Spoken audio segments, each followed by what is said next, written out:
Yippee-ki-yay, melon farmer. Hey, welcome back, knife nerds, everyday care people. It's your boy, the Big Canucker, and we're having a look at here at something.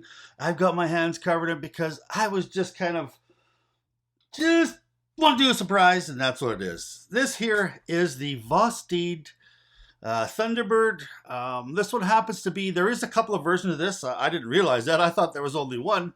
Shows how much of a knife guy I am.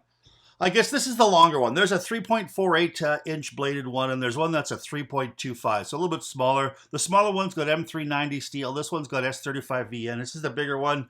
It has got the G10 Magpie, just multicolored button lock, and you know, one of the contenders for kind of budget knife of the year. It's gone up a little bit, I suppose.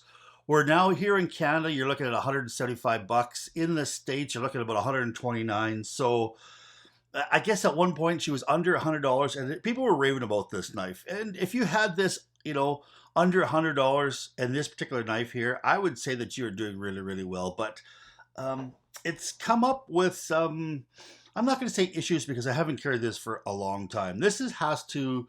I guess, you know what, this is going down the road. I ended up doing a little bit of a switch with a guy, a trade, and I ended up getting a custom titanium bit driver with super ball bearings and the whole deal. And the guy made it especially for the Big Canucker, and we're going to have a look at him, and we're going to review it, and we're going to send some business down his way. I certainly hope, you know, I want to support the Canadian makers out there.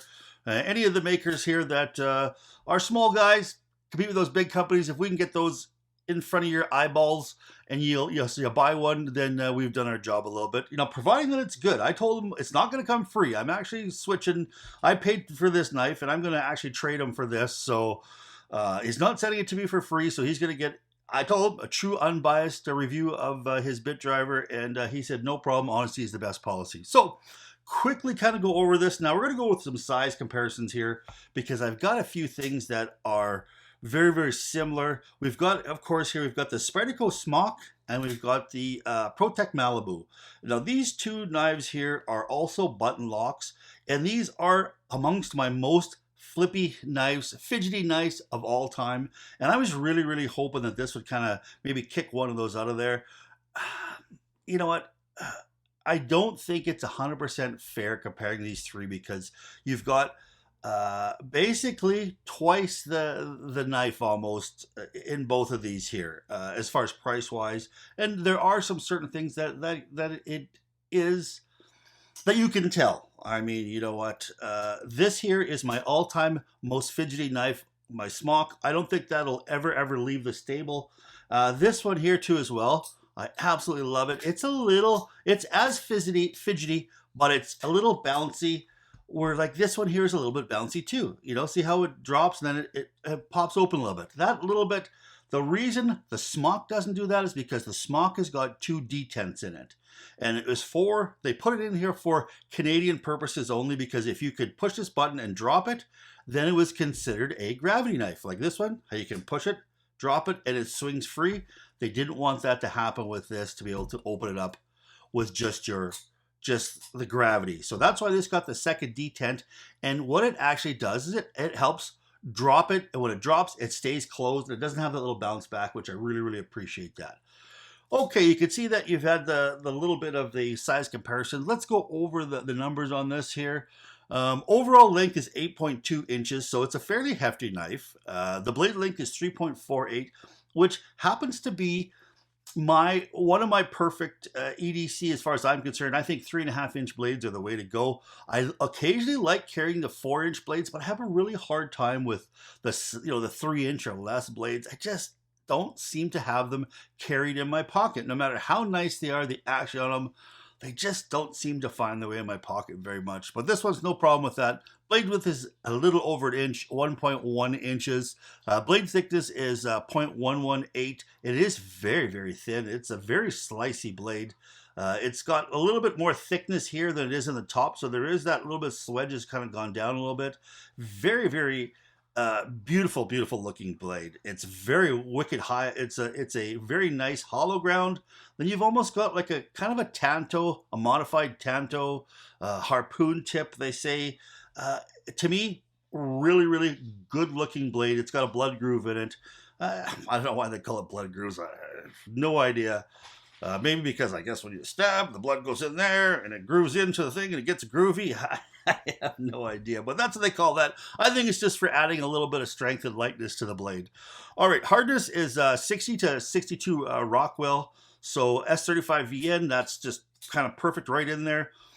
All right, handle length is 4.72 inches, and the ergonomics on this are really, really quite good. I mean, I was a little bit concerned that this was going to be a little bit too small for the hand. As far as like, wide, I like having kind of a, a little bit of to fill the hand. And I was a little concerned that this was going to be too small, but it's not. The ergonomics with this thumb ramp are absolutely excellent. This clip is a nice deep carry clip. It's a tiny bit hot spotty here. But like I said, I haven't done a whole lot of hard cutting with this. So, I mean, because I haven't had this for very long. It's kind of in and out, and I just thought I'd kind of give my opinion of it before it kind of went down the road. Of course, here we've got GT Mascus or Topo G10 or Magpie. It's got a bunch of different names on it. You know what? It's got that kind of extra milling in it. Now, it is, I'm not sure if you can see in there, but you do have some steel liners in there, and they're nice nested, and they look like they've done a lot of weight saving with this knife because it is only 3.77 ounces, which is, I think,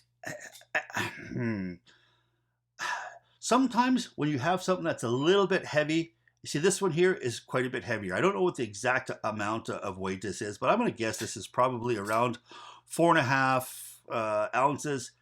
It just seems like it's a little bit more put together. In this one here, I don't know if I would have done all those weight saving things in there. There are people out there who really, really like super as lighted knives as possible. You don't want to have the old saggy pockets or this, you put it in your back pocket, the old saggy butt. But sometimes when things got a little bit of weight, they feel a little more substantial and they feel a little bit more expensive. And when you're dealing with kind of very borderline kind of budget knife, I think you'd want to maybe add a little bit of weight to it. Just would make it feel, I think, just a little bit more of that, what you call it, a little bit less cheap, as well, for a lack of a better word. And this is not a cheap knife. It wasn't cheaply built. The fit and finish isn't cheap on it. The materials aren't cheap. I'm not saying that at all. I'm just saying it would feel a little more substantial with a little bit more weight to it. All right, so now we do have the tip up. You can go left or right hand carry. There is no tip down option, which is good because anybody who carries their knives tip down deserves to be a flock of cows fly over their house and do their business because tip down sucks. I'm taking a stance on that right now, damn it. There is, of course, a lanyard hole here in the back, which a lot of people, I was listening to a review of a different knife the other day, and I'm trying to remember what the guy's name is. Oh, I can't remember, but he was talking about how he absolutely hated lanyard holes, and I was just like, dude, what's wrong with you? I mean, I like the fact that you can tie a lanyard on there because I like grabbing it. As you can see, all my knives have that lanyard. I like grabbing it with my pinky finger, pull it out of my pocket, and it's ready to actuate, where I don't have to do that reach in and do that set and adjustment. That's just me. I love lanyards on my knives. As you can see, this one's got one. I very rarely keep a knife without a lanyard. There's very, very few. And I want to look at designing my own kind of little system where I can do kind of a clip replacement where I can add a lanyard in there because there are some knives I absolutely love, but they don't carry because they don't have a lanyard tube on them. Of course, we've got a little bit of a copper backspacer here too as well, which is really, really kind of neat. I mean, I like that look, and you can see that it will start to patina a little bit. Beautiful, beautiful. This is a really, really good looking knife. And if you're a fidget guy, this is a fidget dream because you've got yourself the regular flip. It is a button lock, of course. You can Spidey flick it because it does have the hole. You can slow roll it because it does have the hole, and it is a front flipper that you can slow roll to as well. I'm not as good as front flipping as I am. There we go, we got her. And you can see that it does, it opens multitude of ways, including just with a straight button lock and weight.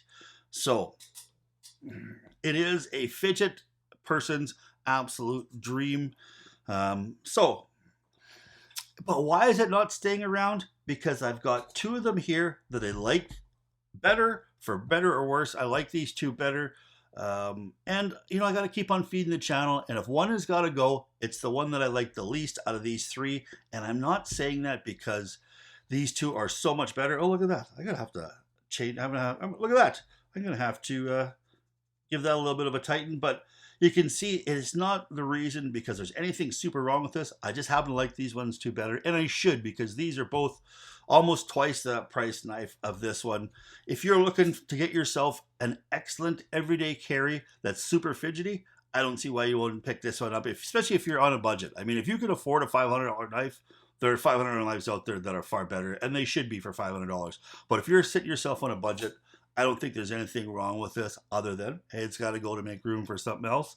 And I'm really, really looking forward to having the bit driver in my possession to do a little bit of a review on that too as well. So, hope you guys enjoyed this. Please don't forget to check out the description too as well. I've got a little deal going on with Skiff. I was gonna say hello. I got a little deal going on with skiffmadeblades.com. Of course, makes the skiff bearings. If you're a flipper guy and you have got yourself a set of bearings in your knife, put a set of skiffs in there, and it just gets so much more smoothly. I am going to be doing a review of my my knives that I've got the skiffs in them, and I'm also going to be doing a review here pretty soon of these little finger bits that I've got from him too as well.